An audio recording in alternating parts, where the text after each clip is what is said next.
L'ordinateur quantique est capable de réaliser des tâches en 5 minutes qui prendraient 10 septillions d'années à un ordinateur classique, je t'explique tout. Pour comprendre le saut immense que représente l'informatique quantique, il faut comprendre comment cela fonctionne. Un ordinateur classique traite de l'information, des articles, des jeux et des vidéos qui sont lus grâce aux bits, une suite de 0 et de 1. Mais l'ordinateur quantique utilise lui des qubits, une superposition de 0 et de 1 lui permettant d'aller beaucoup plus vite dans ses calculs. D'ailleurs, son appellation de quantique vient de la physique quantique qui exprime la capacité d'un objet à être à plusieurs endroits à la fois, dans plusieurs états différents.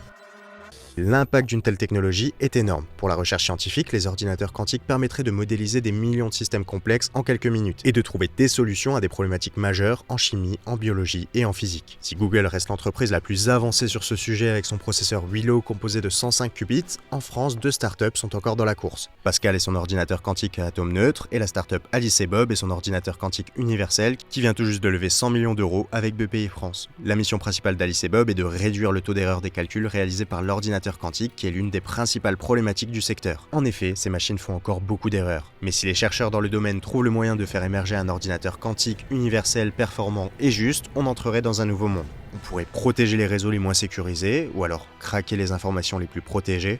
On pourrait faire de l'IA un outil encore plus puissant pour le meilleur et pour le pire, ou encore on pourrait découvrir de nouvelles sources d'énergie pour sauver notre planète, ou alors continuer à consommer ces ressources de manière démesurée. Pour suivre le monde de demain, abonne-toi à Bloom.